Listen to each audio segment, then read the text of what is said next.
자, 잠깐요.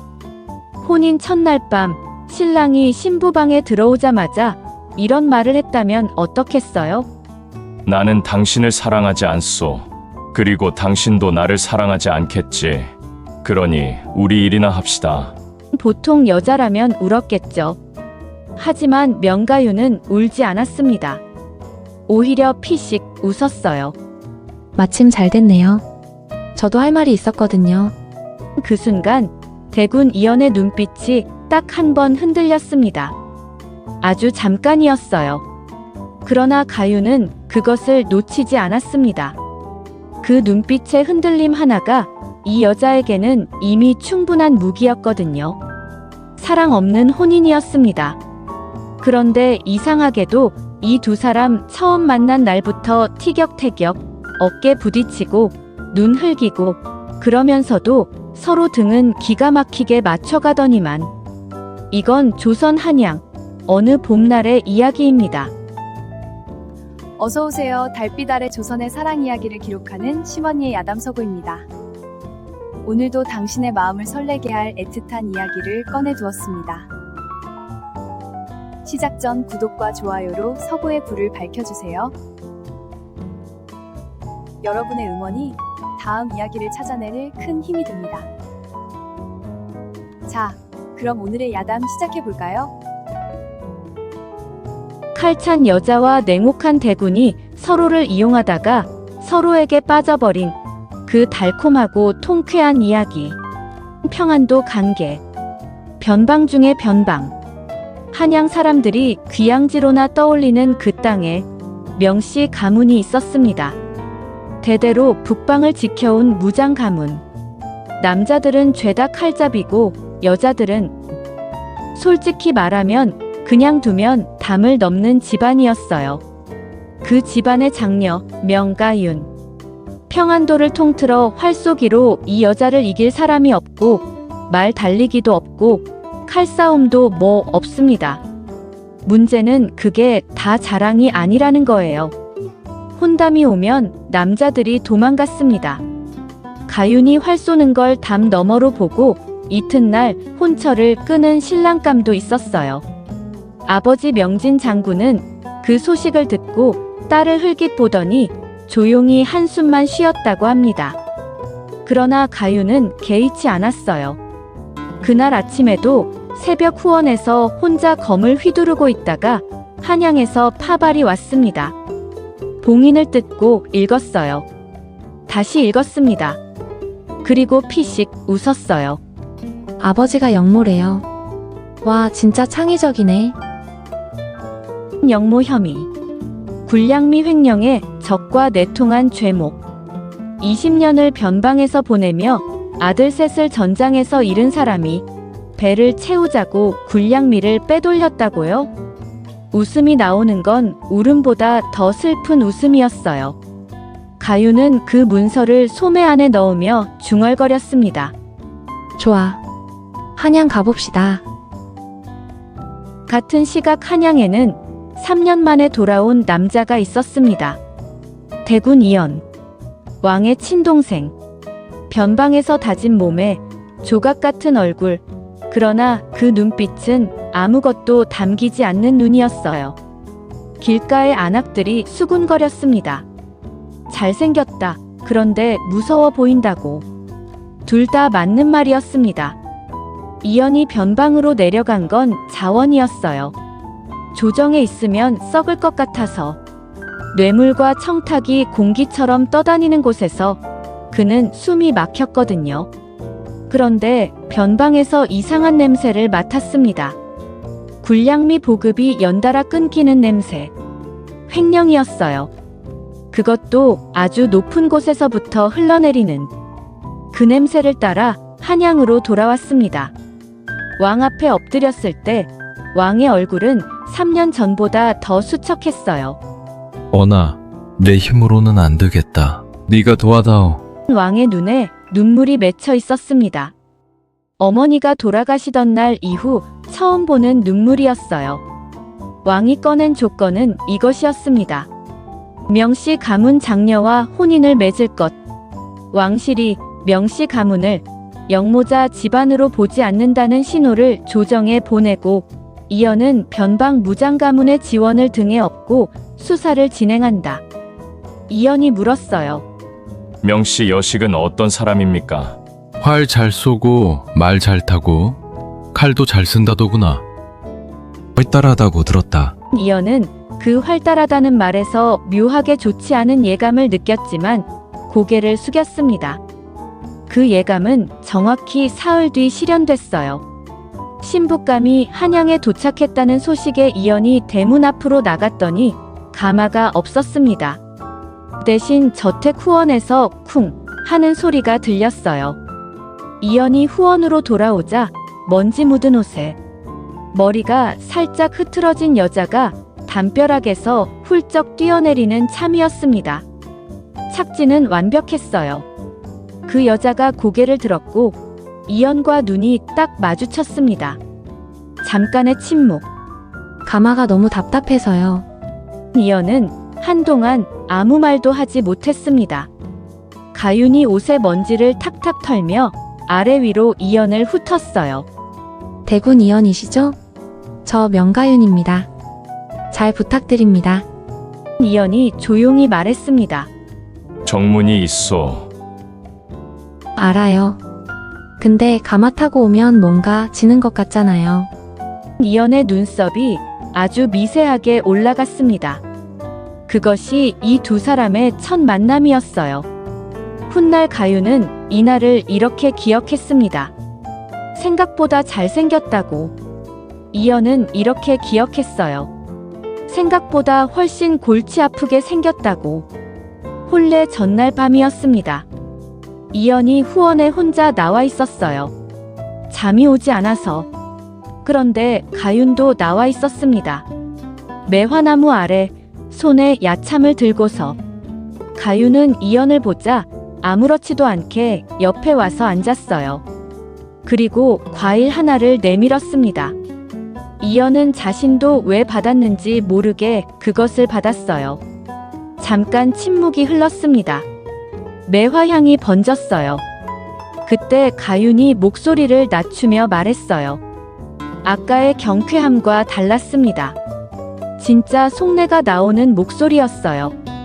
대군 저한테 원하시는 게 뭔지 알아요. 가문이 이름, 병사들 신망, 수사의 방패막이.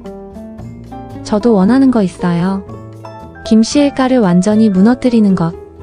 아버지 누명 벗기는 것. 그리고 제가 직접 움직일 수 있도록 판을 깔아주시는 것. 직접 움직인다는 게 어느 정도를 말하는 거요?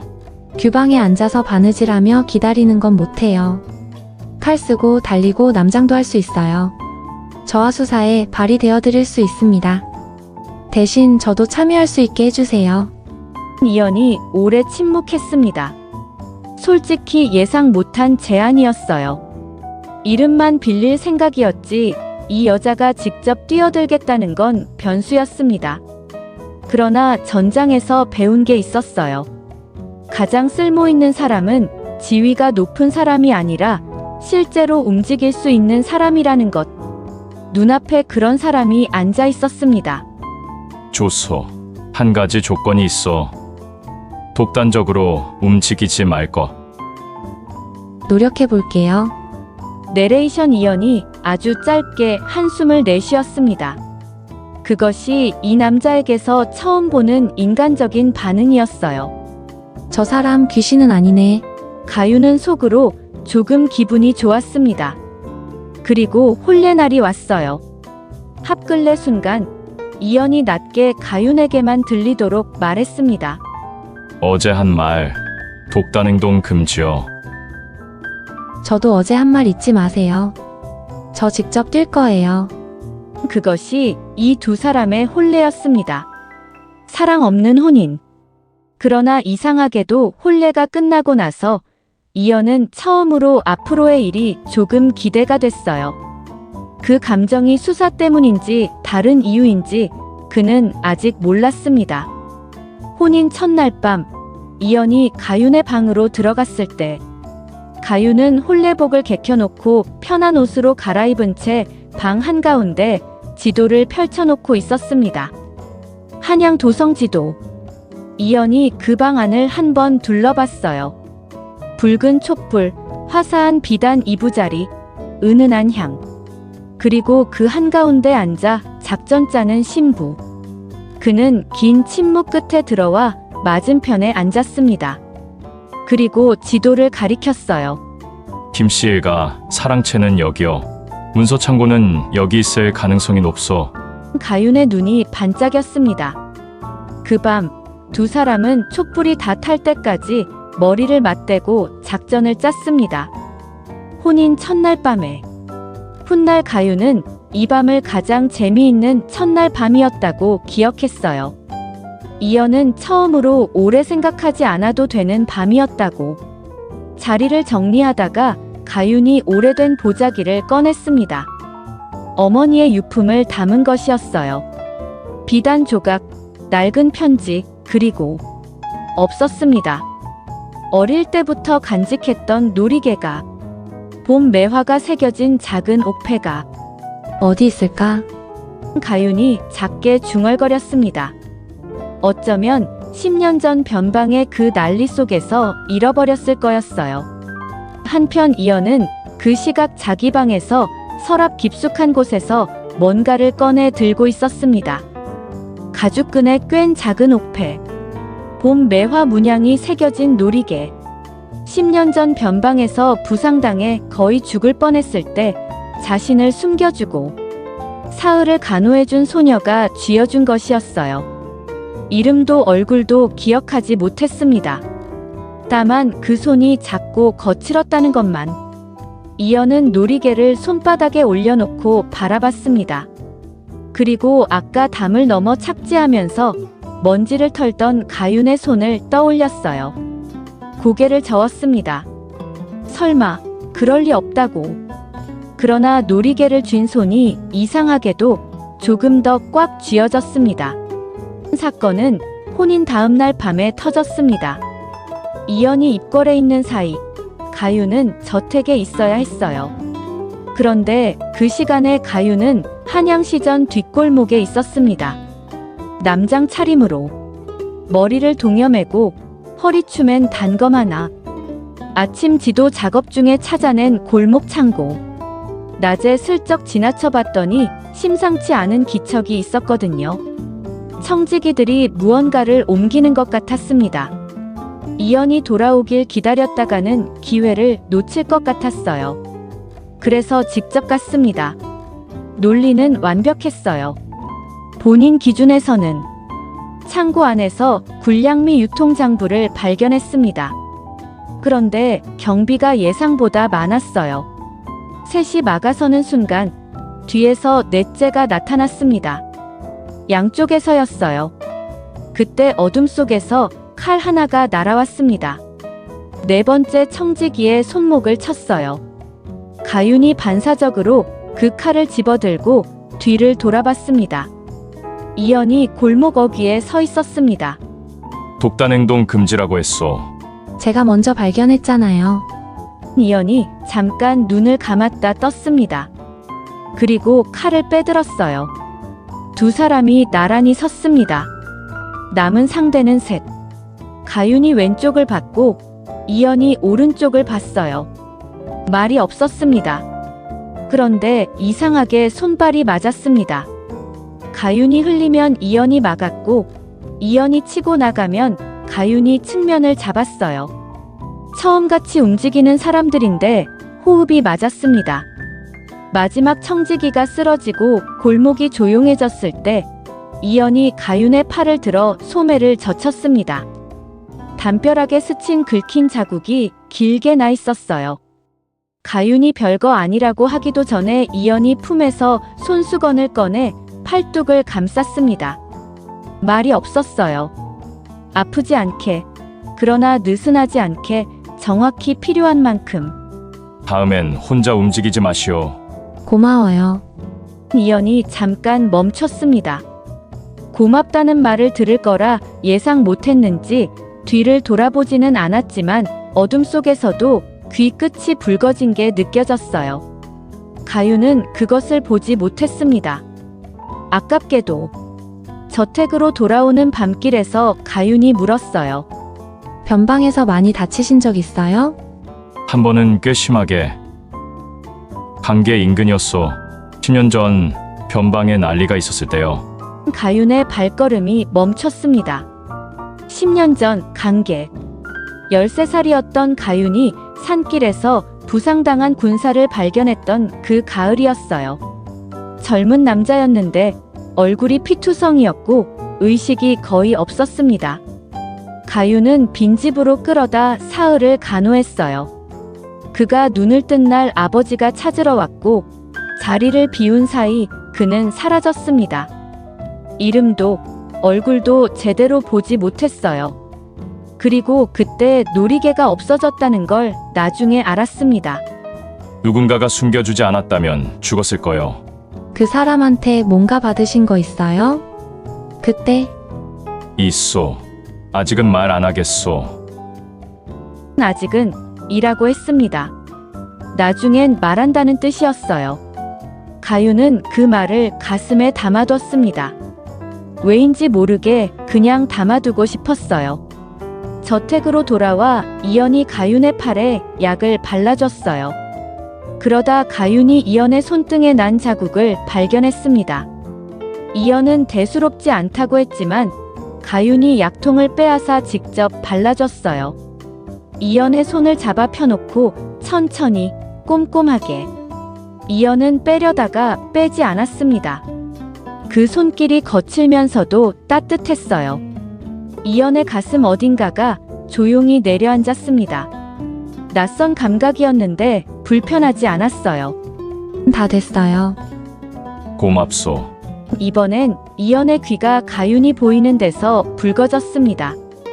가윤이 입을 꾹 다물었어요. 웃음이 나오려고 했거든요. 저 사람 귀가 빨개진다. 냉철하고 과묵하고 표정 없는 대군이 귀가 빨개지는 사람이었어요. 그리고 그것이 아주 조금 기뻤습니다. 그 무렵 조정에서 움직임이 왔어요. 좌의정 김세안이 왕 앞에서 이연의 수사권의 이의를 제기한 것이었습니다. 대군이 영모 혐의를 받는 집안의 여식과 혼인했으니 수사의 공정성이 의심된다고 김씨 편 대신들이 우르르 동조했어요. 이연이 돌아와 그 소식을 전했을 때 가윤이 팔짱을 꼈습니다. 그럼 비공식으로 움직이면 되죠. 제가 김씨 일가 안으로 들어가요. 서예 선생을 구한다는 소문이 있거든요. 들어가면 내부 동선을 다 볼 수 있어요. 발각되면 안 발각되면 되잖아요. 이연이 입을 다물었습니다. 논리적으로 반박이 어려웠어요. 이 여자의 문제가 이거였습니다. 말이 되는 소리만 하는데 들어줄 수가 없었어요. 매일 밤 안전하다는 신호를 보낼 거. 보내지 않으면 내가 직접 들어가겠소. 가윤은 그 말이 명령인지 걱정인지 경계가 애매하다고 생각하면서 그냥 웃었습니다. 이연이 일어서려다 다시 가윤을 봤어요. 다치지 마시오. 그것뿐이었습니다. 그러나 그 말이 이상하게 오래 귓가에 남았어요. 이틀째 밤, 가윤이 김씨 집 별당 처마 아래 붙어서 주변을 살피고 있었습니다. 경비가 어제보다 2배였어요. 그 순간 별당 안에서 목소리가 흘러나왔습니다. 김세한의 목소리와 이름 하나. 생각지도 못한 이름이었어요. 호조 판서 조명환. 왕이 신임하는 오래된 측근이었습니다. 가윤이 몸을 빼려는 순간 등 뒤에서 손이 어깨를 잡아챘어요. 반사적으로 손목을 꺾고 단검을 들이댔습니다. 청지기가 소리를 지르려는 순간 가윤이 손으로 막았어요. 그 소동이 옆 경비에게 들렸습니다. 발소리가 몰려왔어요. 출구가 없었습니다. 뒤는 담, 아픈 경비들. 그때 담 위에서 인기척이 났어요. 이연이 담 위에 걸터 앉아 아래를 내려다보고 있었습니다. 말이 없었어요. 빨리 라는 눈빛만으로 손을 내밀었어요. 가윤이 청지기를 단검 손잡이로 제압하고 뛰었습니다. 이연의 손을 잡는 순간 이연이 당겼어요. 단번에 담 위로 올라오는 순간 발소리가 바로 밑까지 왔습니다. 두 사람이 담 바깥으로 뛰어내렸어요. 골목을 꺾고 또 꺾고 달렸습니다. 그러다 앞에서도 발소리가 들렸어요. 이연이 골목 옆 작은 헛간으로 가윤을 밀어넣고 문을 닫았습니다. 아니, 완전히 어두웠어요. 창도 없었습니다. 농기구와 집더미가 쌓인 헛간은 두 사람이 서기에 빠듯했습니다. 가윤이 등이 닿지 않으려고 몸을 앞으로 기울였지만 헛간이 너무 좁았어요. 이연의 가슴이 가윤의 등에 거의 닿아 있었습니다. 숨을 내쉬면 닿을 만한 거리. 밖에서 발소리가 가까워졌습니다. 헛간 문 앞에서 잠깐 멈추는 것 같았어요. 이연이 가윤의 어깨 위로 한 손을 짚었습니다. 벽을 짚은 건지 가윤을 지탱한 건지 모를 자세였어요. 그러나 그 팔이 가윤을 감싸는 형태가 됐습니다. 두 사람이 숨을 참았어요. 그 거리에서 이연의 숨이 가윤의 귀 옆으로 지나갔습니다. 봄밤인데도 공기가 차가웠는데 그 숨결만은 따뜻했어요. 발소리가 멀어졌습니다. 완전히 사라졌어요. 그러나 아무도 먼저 문으로 향하지 않았습니다. 저 심장 소리 들려요. 제 거 말고 저아 거요. 달렸으니까. 저도 달렸는데 저는 괜찮은데요. 이연이 입을 다물었습니다. 반박을 포기한 침묵이었어요. 가윤은 그 침묵을 음미했습니다. 등에 닿은 온기가 이상하게 좋았어요. 그 심장 소리가 이상하게 안심이 됐습니다. 이연이 낮고 조금 달라진 목소리로 말했어요. 가윤, 괜찮소? 처음이었습니다. 이연이 존칭도 없이 이름만 부른 게. 가윤이 그 이름 부름에 잠깐 굳었다가 솔직하게 대답했어요. 괜찮아요. 저아가 왔으니까. 이연이 아무 말도 하지 않았습니다. 그러나 가윤의 등에 닿은 그 심장 소리가 한 박자 더 빠르게 뛰었어요. 저택으로 돌아온 밤, 가윤이 오늘 들은 것을 털어놓았습니다. 호조 판서 조명환. 이연의 표정이 처음으로 눈에 띄게 굳었어요. 왕의 오래된 측근. 수사가 생각보다 훨씬 깊은 곳까지 닿아야 했습니다. 그리고 그날 밤 두 사람 사이의 거리가 줄어들었습니다. 이연이 찻잔을 손으로 감싸며 말했어요. 당신이 그 집에 있을 때 밤에 신호가 오는지 기다렸소. 신호가 올 때까지 잠들 수가 없었소. 가윤이 한동안 말을 못했습니다. 이 남자가 말을 길게 하는 걸 처음 봤거든요. 그것도 이런 말을. 그거 외로운 거 아니에요. 그리운 거예요. 이연이 그 말을 받아들이는데 잠깐 걸렸어요. 그리고 탁자 위에 놓인 가윤의 손 위에 자기 손을 얹었습니다. 덮은 건지 잡은 건지 경계가 없는 손이었어요. 그러나 분명히 가윤의 손 위에 있었습니다. 가윤이 그 손을 쥐었어요. 이연이 가윤을 이쪽으로 오라고 했습니다.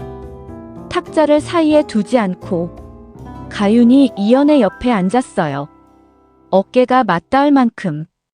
이연의 손가락 끝이 가윤의 뺨을 아주 살짝 스쳤습니다. 마치 확인하듯이 이 사람이 진짜 여기 있는지. 귀 옆을, 목선을 지나 가윤의 목 뒤로 손바닥이 천천히 감쌌어요. 그것뿐이었습니다. 아는 것도 입맞춤도 아니었어요. 그러나 그 온기가 가윤의 전신에 번졌습니다. 무섭소?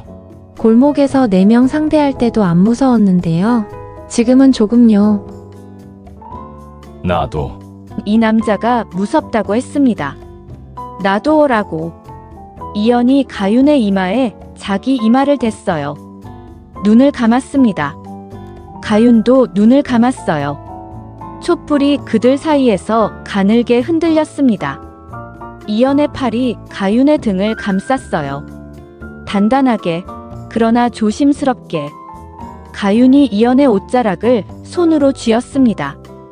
놓치고 싶지 않다는 손이었어요. 오늘 밤은 안 가도 돼요. 이연이 가윤을 안은 팔에 힘을 줬어요. 그것이 대답이었습니다. 촛불이 꺼졌습니다. 달빛만이 희미하게 들어왔어요. 이연의 손이 가윤의 머리카락을 쓸었습니다. 처음으로 건드리지 않으려 조심하지 않으면서 그 거리에서 이연이 속삭였어요. 강계에서 나를 숨겨준 사람 당신이었소? 기억해요?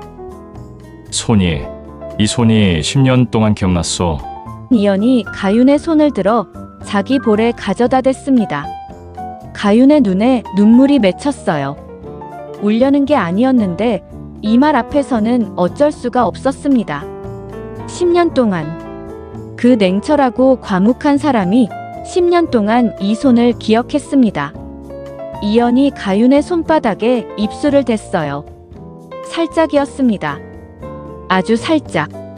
그러나 그 감촉이 가윤의 손에서 시작해 팔을 타고 어깨를 지나 가슴 한가운데까지 번졌어요. 두 사람 사이의 거리가 없어졌습니다. 처음으로 서로를 향해 아무것도 내세우지 않은 채로 봄밤이 깊었습니다. 사흘이 지나 두 사람은 함께 움직였습니다. 이번엔 둘이 달이 없는 밤이었어요. 구름이 꼈습니다. 이연이 걸으며 동선을 속삭이면 가윤이 받아쳤어요. 담 앞에서 이연이 먼저 올라가 손을 내밀었습니다. 가윤이 그 손을 잡고 올라갔어요. 처음 만났던 날 이연이 담 위에서 손을 내밀던 그 장면이 떠올랐습니다. 그때는 도망치는 손이었는데 지금은 그냥 이연의 손이었어요. 서고 안은 생각보다 컸습니다. 이연이 작은 초를 꺼냈고 두 사람이 문서 상자들을 빠르게 훑었어요. 초가 절반쯤 줄어들 무렵이었습니다. 이연. 처음이었습니다. 가윤이 그냥 이름을 부른 게 가윤이 문서 하나를 들고 있었어요. 이연이 다가가 받아들었습니다. 촛불 아래서 읽었어요. 손이 잠깐 멈췄습니다. 이것이었어요. 김세한이 직접 서명한 문서. 명진 장군의 영모 혐의를 조작하기 위해 증인을 매수한 내역. 굴량미 횡령 장부를 조작한 지시사항. 그리고 호조 판서 조명환의 인장. 전부 여기 있었습니다. 이연이 가윤을 봤어요. 가윤이 이연을 봤습니다. 말이 없었어요. 그러나 그 눈빛에 모든 게 있었습니다. 이연이 문서를 품에 넣고 가윤의 손을 잡았어요. 나갑시다. 나가는 길에 경비가 막아섰습니다. 이번엔 말이 필요 없었어요. 이연이 왼쪽, 가윤이 오른쪽 동시에 움직였습니다. 빠르고 조용하고 깔끔했어요. 담을 넘었습니다. 뛰었어요. 골목을 꺾고 또 꺾고 안쪽에서 소란이 일기 시작할 무렵 두 사람은 이미 멀리 있었습니다. 어느 골목 안으로 들어서 벽에 등을 붙이고 멈췄을 때 뒤에서 아무 소리도 들리지 않았어요. 두 사람이 벽에 기대숨을 고르고 있었습니다. 그리고 이연이 웃었어요. 처음이었습니다. 이연이 소리내어 웃은 게 낮고 짧은 웃음이었지만 분명히 웃음이었어요. 가윤이 그 웃음을 보고 굳었다가 같이 웃었습니다. 처음엔 작게, 그 다음엔 참을 수 없이. 두 사람이 한밤 골목에서 어깨를 떨며 웃었어요. 이긴 겁니다. 드디어. 사흘 뒤, 이연이 왕 앞에 문서를 올렸습니다. 왕이 문서를 덮고 천천히 고개를 들었어요. 김세한이 그 자리에 있었습니다. 얼굴이 굳어 있었어요. 바위정, 팀이 확인하겠소. 그 한마디가 신호였습니다. 준비된 증인들이 차례로 들어왔어요. 증언들이 이어졌습니다. 김세한이 발뺌을 시도했지만 문서가 있었어요. 인장이 찍혀 있었습니다. 조명환이 자리에서 일어서려 했어요. 이연이 조용히 말했습니다. 앉으시오. 그 목소리 하나에 조명환이 앉았습니다. 왕이 다시 말했어요. 명진 장군을 즉시 유배지에서 돌아오게 하라. 좌회전과 호조 판서는 직을 내려놓을 것이오. 3년 만에 왕이 목소리를 되찾은 날이었습니다. 그날 저녁 이연이 저택으로 돌아왔을 때 가윤이 후원에 있었어요. 처음 만났던 그 매화나무 아래. 봄이 깊어지는 동안 꽃은 다 지고 이제 잎이 무성했습니다. 이연이 가윤에게 걸어왔습니다. 멈추지 않고 가윤 앞에서 멈췄어요. 그리고 가윤의 머리 위에 손을 얹었어요. 천천히 쓰다듬었습니다. 수고했소. 가윤이 그 손 아래서 눈을 떴어요. 수고했소. 이 사람의 어휘 안에 그런 말이 있었군요. 이연의 손이 머리에서 내려와 가윤의 뺨을 감쌌습니다. 가윤, 예, 이연의 입꼬리가 올라갔어요. 크지 않았습니다. 그러나 그 작은 미소가 이연의 얼굴 전체를 달리 만들었어요. 가윤은 그 미소를 눈에 담았습니다. 오래오래. 이연이 가윤을 끌어당겼어요. 두 팔로. 가윤이 이연의 가슴에 얼굴을 묻었습니다. 이연이 가윤의 등을 안았어요. 매화나무 아래 봄 저녁 바람이 지나갔습니다. 그 침묵에는 처음 만났을 때와 달리 가득 차 있었습니다. 닷새 뒤 명진 장군이 돌아왔습니다. 가윤이 대문 앞에서 아버지를 보는 순간 달려갔어요. 한양에 오면서도 저택을 지키면서도 적진을 드나들면서도 울지 않았던 가윤이 아버지 품에서 처음으로 울었습니다. 소리도 없이 그냥 흘렸어요. 이연은 그 모습을 저택 안쪽에서 바라봤습니다. 가까이 가지 않았어요. 그 자리는 두 사람의 자리였으니까.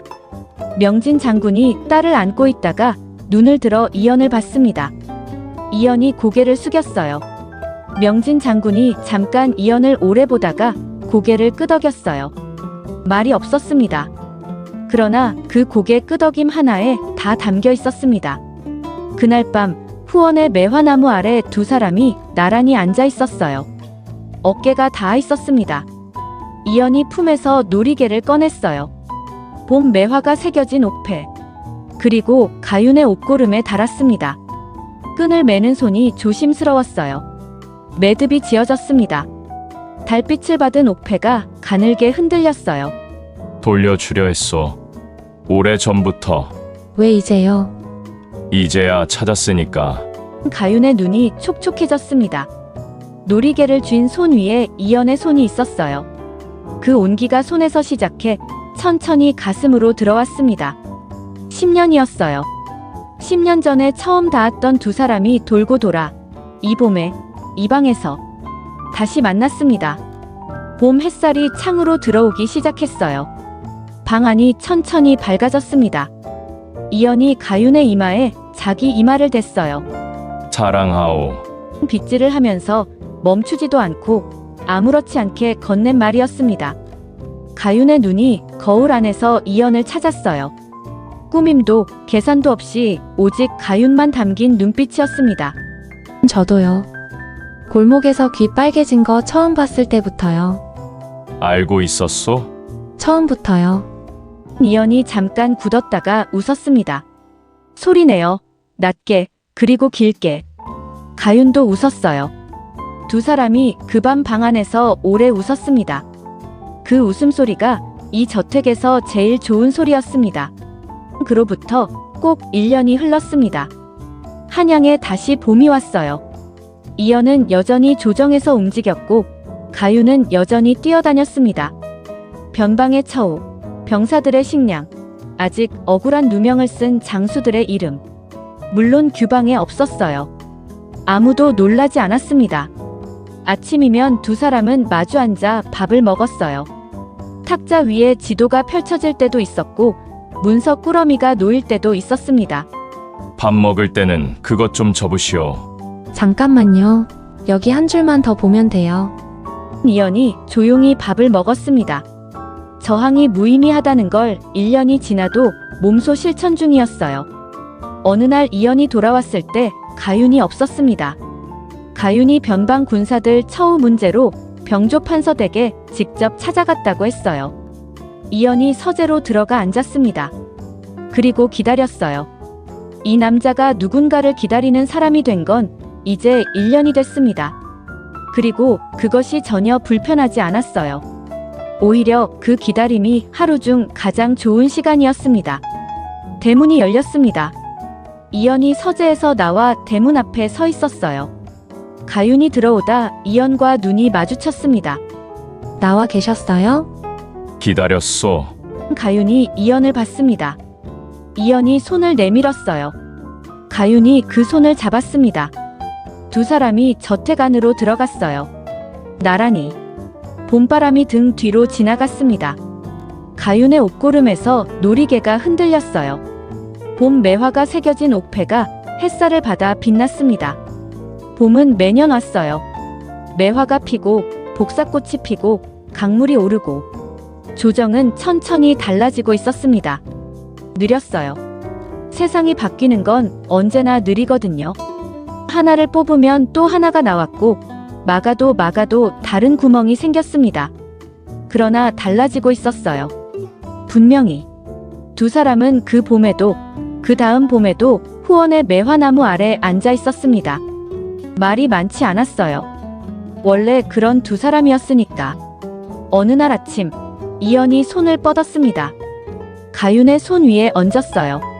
왜요? 그냥 그냥 이었습니다. 이유가 없었어요. 그냥 잡고 싶어서. 가윤이 지도를 내려놓고 밥그릇도 잠깐 내려놓고 이연의 손을 쥐었어요. 봄이었습니다. 그 봄도 그 다음 봄도 그 다음 봄도 두 사람 사이에서 매화가 피었습니다. 무너진 정의 속에서도 피었고 싸우는 날 밤에도 피었고 말 한마디 없이 손만 잡고 앉아있는 아침에도 피었어요. 사랑은 그런 것이었습니다. 거창하지 않았어요. 매일 아침 밥상, 매일 밤 후원, 매일 손 한 번 잡는 것. 그것이 쌓여서 빛나는 꽃이 됩니다. 지지 않는 꽃이 됩니다. 소함한 개, 빛나는 꽃이 피다. 두 사람의 봄에 꽃이 만개했습니다.